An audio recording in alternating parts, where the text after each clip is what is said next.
Hi, it's Beth with a little bit of Beth, and today we're going to go into the third part of our four-part series about authentic leadership. So if you missed part one, that was on speaking your truth. Part two was on empathy and compassion. And now we're to part three, which is self-awareness, one of my favorite topics. So for the beginning part of my life, I would say up until about age 52 maybe, I was not self-aware at all. I actually was so focused on others, what I thought they should do, how I thought they should feel, what I thought was right for them, what I would do if I was them, how I would handle things if I were them. I was so externally focused. And when I think back on it, which you may guess that I have done quite a bit, when I think back on it, one of the things that I realized was part of the reason that I was so externally focused was because I wasn't comfortable with who I was. I wasn't comfortable looking inside. I didn't want to see what was in there.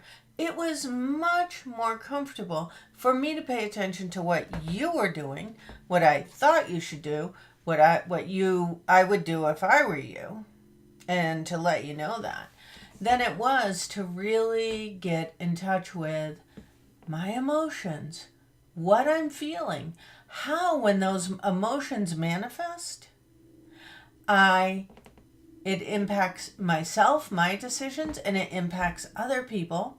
It impacts their experience and their decisions. It's so interesting to me now when I think about it, because living in that way caused me so much drama and chaos, and uncertainty, and stress, that I actually kind of got addicted to all that hype. I still can have a really hard time settling myself down and not being so concerned with others and what they're going through. But then I learned something, and it was so valuable for me.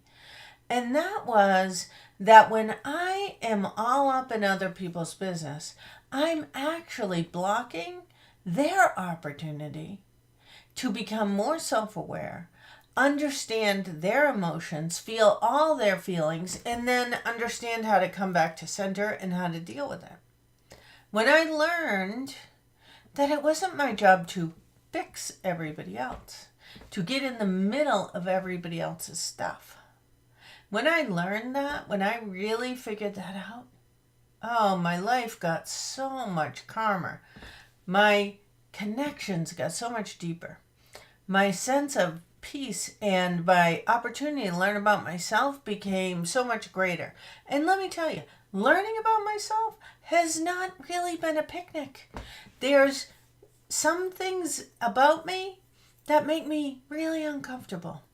But as I became aware of them, then I could mitigate the impact of those things in terms of my own upset. It was really a powerful process for me. And so what I would like to ask you as you go through the next week is to just notice, what patterns of behavior do you repeat over and over and over again to get the same result? How many times, when you're sitting in a meeting, when you're in a planning session, when you're thinking, even driving down the street. I used to have someone in my life who did this. Driving down the street and sees a road crew on the side of the road. Well, if I were them, I'd be doing this. Well, I don't understand why they're doing that. Why are they doing? They should be doing this. Just notice how much more peaceful, how much more calm you have, how much more ability you have to innovate, think proactively. All of those types of things when you stop yourself and let that go. When you are focused on self as opposed to others. When you're really beginning to understand who you are, what makes you tick, And what repeat patterns keep blocking wherever you're trying to go? Self-awareness is really one of the keys to being an effective leader, an empowering leader, a charismatic leader, an engaging leader. It's also the doorway to accessing peace.